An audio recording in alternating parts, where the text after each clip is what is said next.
जय Hind defence lovers. आज की टॉप हेडलाइंस कुछ इस प्रकार है। तेजस मार्क 1 फाइटर अब डिलीवर होगा 15 अगस्त को।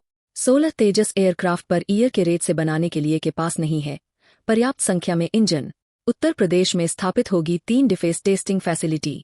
भारत इलेक्ट्रॉनिक्स लिमिटेड को मिला महत्वपूर्ण एक्सपोर्ट ऑर्डर। यूजन में रूस के खिलाफ लाए गए प्रस्ताव में भारत ने एक बार फिर से दिखाई रूस के प्रति अपनी दोस्ती। देहरादून में 5 लोगों को रेडियो एक्टिव मटेरियल के साथ किया गया गिरफ्तार। संगीत। अभी हाल ही में द हिंदुस्तान टाइम्स की तरफ से एक रिपोर्ट जारी की गई थी।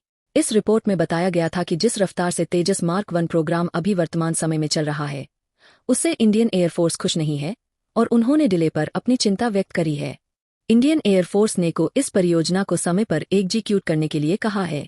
पहला तेजस मार्क 1 फाइटर एयरक्राफ्ट 31 मार्च 2024 तक डिलीवर हो जाना चाहिए था, लेकिन अब जुलाई आ चुका है और अभी भी इंडियन एयरफोर्स की सर्विस में पहला तेजस मार्क 1 फाइटर इंडक्ट नहीं हुआ है।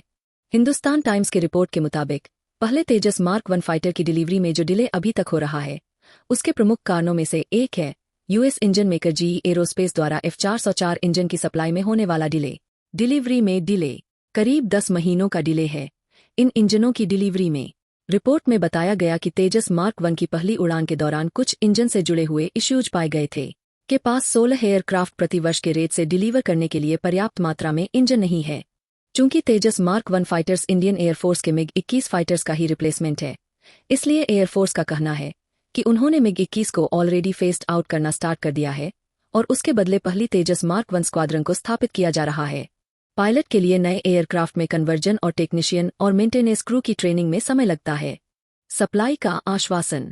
जीई एरोस्पेस मेकर के साथ मिलकर इस इश्यू को फिक्स करने पर काम कर रही है ताकि तेजस मार्क 1 प्रोग्राम के लिए F404 इंजन की डिलीवरी समय पर पूरी हो सके। अमेरिकन इंजन मेकर ने इस बात का आश्वासन दिया है कि वे इस वर्ष सितंबर-अक्टूबर से F404 इंजन की सप्लाई को स्टार्ट कर देंगे। Bharat electronics limited.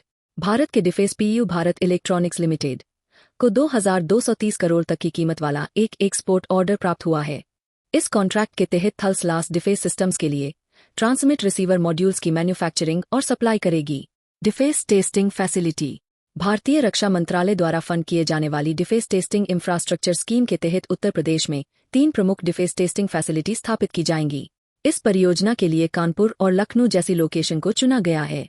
लद्दाख हादसा। लद्दाख से एक दुखद खबर सामने आई है, जहां 11 जुलाई को सुबह करीब 10 बजे मिलिट्री इक्विपमेंट के क्रिटिकल रिपेयरिंग के दौरान एक एक्सीडेंटल कंपोनेंट बस्ट की वजह से 2 वीरों ने अपना सर्वोच्च बलिदान दिया। यूएन में भारत की स्थिति।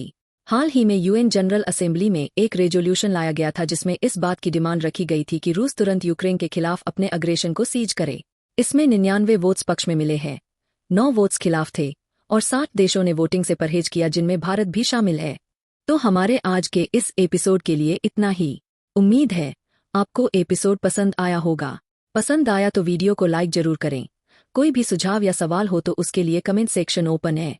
अगर आपने अभी तक डिफेंस कट की सुपर ऐप को डाउनलोड नहीं किया है तो आज ही डाउनलोड करें और एक्सप्लोर करें डिफेंस की दुनिया को एक अलग तरह से। बाकी जल्द ही मिलेंगे नए एपिसोड के साथ। तब तक के लिए जय हिंद, जय भारत।